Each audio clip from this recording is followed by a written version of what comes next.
বৌমা শাশুড়ির এই ঝগড়ার প্রধান কারণ হচ্ছে জেনারেশন গ্যাপ, ঠিক কিনা? শাশুড়ি এক জেনারেশনের আর বৌমা আরেক জেনারেশনের। শাশুড়ি ভাবে একরকম, বৌমা ভাবে আরেক রকম। শাশুড়ি চায় বউর উপর খবরদারি করতে, বউ চায় শাশুড়ির উপর খবরদারি করতে। এই ডমিনেটিং এর কারণে কিলাকিলি আছে না নাই? আহা, এটা ঠিক না। আমার শাশুড়ি মায়েরা যারা আছেন, প্রথমে শাশুড়ি দিয়ে শুরু করি। আমার মাইকের আওয়াজ যে ঘরগুলোতে যায়, আমার শাশুড়ি মাদেরকে বলবো, বউদের উপর অত্যাচার করবেন না। ছেলেরে প্রশ্ন করে, তোর কাছে তোর বউ বড় না আমি বড়? আছে না নাই?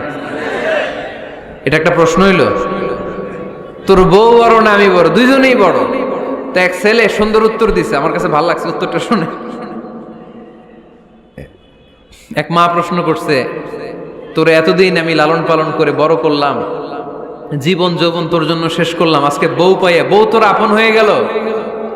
এবার ছেলে উত্তর দিছে, মা, আমার মুখ থেকে মা ডাক শোনার জন্য তুমি কি কষ্টটাই না করছো জীবনে। 10 মাস আমারে পেটে ধারণ করলা, খাইতে পারো নাই, বমি করছো, খালি ওষুধ খাইছো, তোমার পেট কেটে আমারে বের করা হয়েছে, 2 বছর আমারে দুধ খাওয়াইছো, পেশাব পায়খানা পরিষ্কার করেছো।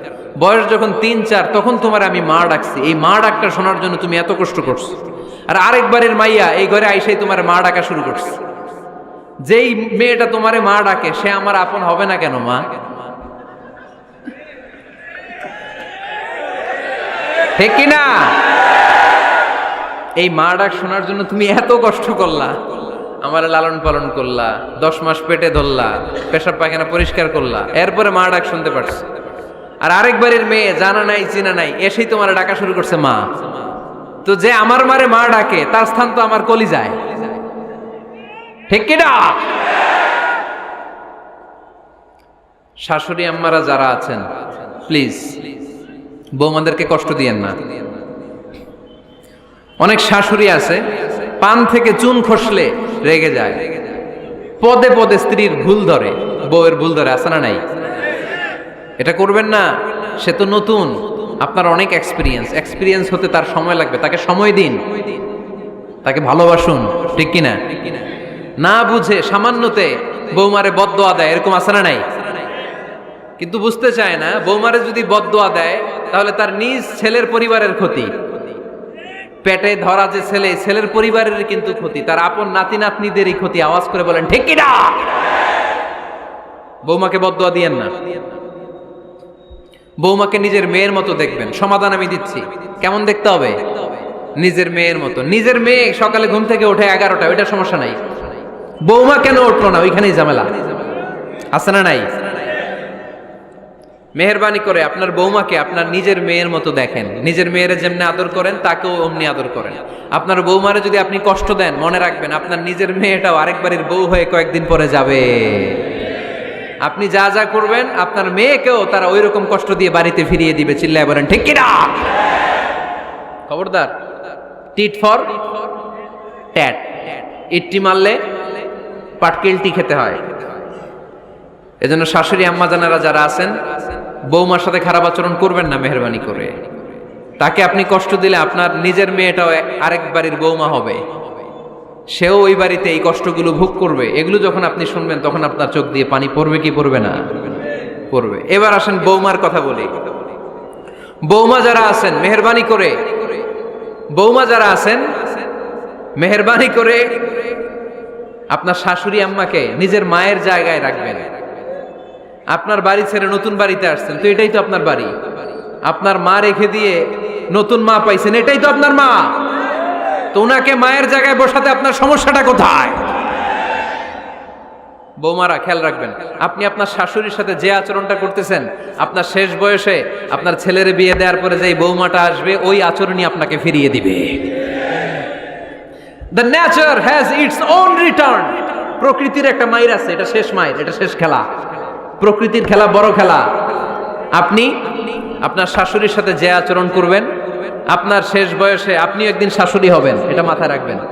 ওই আচরণই আপনি ফিরে পাবেন। আওয়াজ করে বলতে হবে ঠিক কিনা?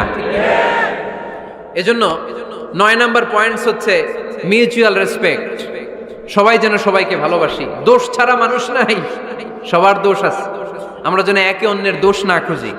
বৌমারা, আপনাদের কেন যদি আমার মাইকের আওয়াজ যায়, অল্প কিছু টেকনিক অবলম্বন করলে আপনি আপনার শাশুড়ির মন জয় করতে পারবেন। শাশুড়িরা আসলে বেশি কিছু চায় না, আগের জামানার মানুষ তো, এদেরকে ওইভাবে হাত করতে হবে। মাঝে মাঝে একটু শাশুড়ির মাথায় তেল দিয়ে দেন, চুলে তেল দিয়ে দিবেন আর কি, মাঝে মাঝে চুল আশ্রয় দিবেন, এগুলো কিন্তু খুব পছন্দ করে শাশুড়িরা। ওনার প্রেশারটা একটু মেপে দিবেন, ডায়াবেটিক্সের ওষুধটা খাইলো কিনা সময় মতো খোঁজ নেবেন, কি পছন্দ করে খেতে একটু রান্না করে দিবেন। যেই বক্তার ওয়াজ শুনতে পছন্দ করে ওই বক্তার ওয়াজগুলো ডাউনলোড করে শাশুড়ি আম্মাকে দিবেন, ইসলামী বই দিবেন। দেখবেন বয়স্ক নারীরা মাহফিল যেতে খুব পছন্দ করে, ওয়াজ শুনতে খুব পছন্দ করে, নবীদের কাহিনীগুলো শুনতে পছন্দ করে।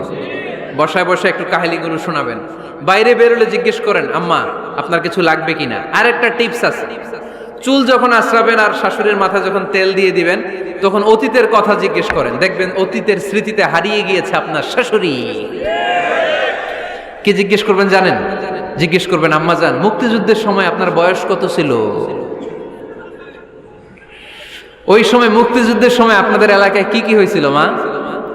আরেকটা প্রশ্ন করবেন, মা বিয়ের সময় আপনি কেমন ছিলেন? ওই দিন দেখবেন বুড়ি আর বুড়ি নাই, জুয়ান হয়ে গেছে। ওই দিন বলবে, মা আমি অনেক সুন্দরী ছিলাম, আমার মাথায় অনেক চুল ছিল, আজকে নাই। আমগো গ্রামে আমার চাইতে সুন্দরী মাইয়া ছিল না। অতীতের স্মৃতিতে, স্মৃতি হাতরাতে হাতরাতে তিনি হারিয়ে যাবেন। জিজ্ঞেস করবেন যে, মা শীতকালে আপনাদের দেশে কি পিঠা বানাতেন আপনি যখন ছোট ছিলেন, আপনার বাপ চাচারা কি করতো? এগুলো জিজ্ঞেস করলে উনি স্মৃতির পাতা হাতরাতে হাতরাতে চোখ দিয়ে দাঁড় দাঁড় করে ওনার পানি ঝরতে শুরু করবে। আপনার জায়গায়, ওনার হৃদয়ের মনি কোঠায় এমন জায়গায় পৌঁছবে, আপনার ছাড়া উনি কিছুই বুঝবে না। বৌমারা, এই অল্প কিছু টিপস অবলম্বন করে আপনারা আপনাদের শাশুড়ির মনকে জয় করতে পারেন। শাশুড়ি বৌমার দ্বন্দ্ব আমরা চাই না, আমরা চাই শাশুড়ি বৌমাকে নিজের মেয়ের মতো জানো, আর বৌমার শাশুড়িকে আপন মায়ের মতো ভালোবাসুক, ঠিক কিনা? এই মিউচুয়াল রেসপেক্টই পারে শাশুড়ি বৌমার দ্বন্দ্বকে দূর করতে, আর ঘরটারে শান্তির টুকরা বানাতে। আওয়াজ করে বলেন ঠিক কিনা? কয়টা গেল? আর আছে কয়টা? দোয়া করবেন একে অপরের জন্য। দোয়া, সাইয়েদনা ইব্রাহিম ফ্যামিলির জন্য দোয়া করতেন, রব্বি জাআলনি মুকিমাস সালাতি ওয়া মিন যুররিয়াতি রব্বানা ওয়া তাকাব্বাল দুআ। ও আল্লাহ, আপনি আমার নামাজ কায়েমকারী বানান, আমার কলিজার টুকরা সন্তান ইসমাইলকেও নামাজ কায়েমকারী বানান, আমার দোয়াটা আপনার দরবারে আপনি কবুল করে নেন। সুবহানাল্লাহ পড়েন। রব্বানা ইন্নী আসকানতু মিন যুররিয়াতি বিওয়াদিন গায়রি যী যারইন ইনদা বাইতিকাল মুহাররাম। ও আল্লাহ, আমার সন্তান সন্ততি, আমার ফ্যামিলিকে ধুধু মরুপ্রান্তর এই উপত্যকার মধ্যে তোমার কাবা ঘরের সামনে রেখে গেলাম, তাদেরকে তুমি নামাজ কায়েমকারী বানিয়ে দিও। গোটা বিশ্বের সব মানুষের অন্তর আমার ফ্যামিলির দিকে আল্লাহ তুমি ঝুঁকিয়ে দিও। ওয়ারযুকহুম মিনাস সামারাত, ফলমূল দিয়ে আল্লাহ তুমি তাদেরকে রিজিকের ব্যবস্থা করে দিও। তার মানে সব নবীরা তাদের পরিবারের সদস্যদের জন্য দোয়া করতেন কি করতেন না? আবার কোরআন আমাদেরকে শিখালো, রব্বানা হাব লানা মিন আজওয়াজিনা ওয়া মিন যুররিয়াতিনা কুররাতা আ'য়ুন ওয়াজআলনা লিল মুত্তাকিনা ইমামা। ও আল্লাহ, এমন নেককার সন্তান, এমন নেককার স্ত্রী আপনি আমাকে দান করেন যাদের দিকে তাকালে আমার চোখ দুইটা ঠান্ডা হয়ে যায়। চক্ষু শীতলকারী স্ত্রী দেন। বিয়ে যাদের হয় নাই, ইয়াং ছেলেরা এই দোয়াটা করবা। বিয়ের জন্য দোয়ার দরকার আছে না নাই? প্রতিদিন এই দোয়া করবা, আল্লাহ এমন স্ত্রী দেন, এমন জীবন সঙ্গিনী আপনি আমাকে দেন, এমন লাইফ পার্টনার দেন যার দিকে তাকালে আমার চোখ জুড়িয়ে যায়। এমন সন্তান আল্লাহ আপনি আমার ফ্যামিলিতে দেন যাদের দিকে তাকালে আমার চোখ দুইটা ঠান্ডা হয়ে যায়। নেককার সন্তান, নেককার স্ত্রী আল্লাহর কাছে দোয়া করে চেয়ে নিতে হয়। তাহলে ফ্যামিলি মেম্বার একে অপরের জন্য দোয়ার দরকার আছে না নাই? বাবা দোয়া করবে ছেলের জন্য, ছেলে করবে বাবার জন্য, মা দোয়া করবে মেয়ের জন্য, মেয়ে করবে মায়ের জন্য, ভাই করবে বোনের জন্য, বোন করবে ভাইয়ের জন্য। দোয়ার দরকার আছে না নাই? দোয়া করবেন সবাই সবার জন্য। এই যে কোরআনের বঙ্গানুবাদ পাওয়া যায় না এখন, কথা বলেন। স্মার্টফোন আছে কার কার দেখি? হ্যাঁ, কারা কারা স্মার্ট দেখি? হাজার হাজার স্মার্ট, মাশাআল্লাহ। এই স্মার্টফোনের ভেতরে আল কোরআন নামে বাংলায় কোরআনের একটা অ্যাপস পাওয়া যায়। কথা বলেন, পাওয়া যায় কি যায় না? আজকে থেকে এই অ্যাপসটা ডাউনলোড করে প্রতিদিন 1 আয়াত 2 আয়াত 3 আয়াত করে পড়া শুরু করে দেন। বাঁচতে হলে পড়তে হবে, বাঁচতে হলে জানতে হবে, ঠিক কি না? এই স্লোগান আমাদেরকে শিখায়। এই স্লোগান তো আল্লাহ, এই স্লোগান দিয়েই তো আল্লাহ কোরআন শুরু করছে, ইকরা বিসমি রাব্বিকাল্লাযী খালাক। বাঁচতে হলে জানতে হবে, বাঁচতে হলে পড়তে হবে, পড়ার কোনো বিকল্প নাই। আওয়াজ করে বলেন ঠিক কি না? সুজানগরের রায়েরা, মোবাইলের অ্যাপসের ভিতরে আমরা কোরআন রাখতে রাজি আছি তো সবাই? হাদিসের অ্যাপস ডাউনলোড করতে রাজি আছি তো? বাস রাজি আছি, ডাউনলোড করে রাইখা দেবো, আর কেউ পড়বো না নাকি? হ্যাঁ, প্রতিদিন একটা আয়াত হলেও যেন আমরা পড়ি। আল্লাহ যা বলা দরকার সব বলে দিয়ে গেছে, নতুন করে আর কিছু বলবে না। আমরা যেন পড়াশোনা করি, আমরা যেন একটা পাঠাগার বানাই। আবারও কখনো আসার সুযোগ হইলে আমি জিজ্ঞেস করবো, যদি আমার মনে থাকে যে আপনাদের পাঠাগার আছে কার কার ঘরে, সেদিন সবার হাত তুলতে হবে। এমনি পারা যাবে তো? আল্লাহ তুমি তৌফিক দাও।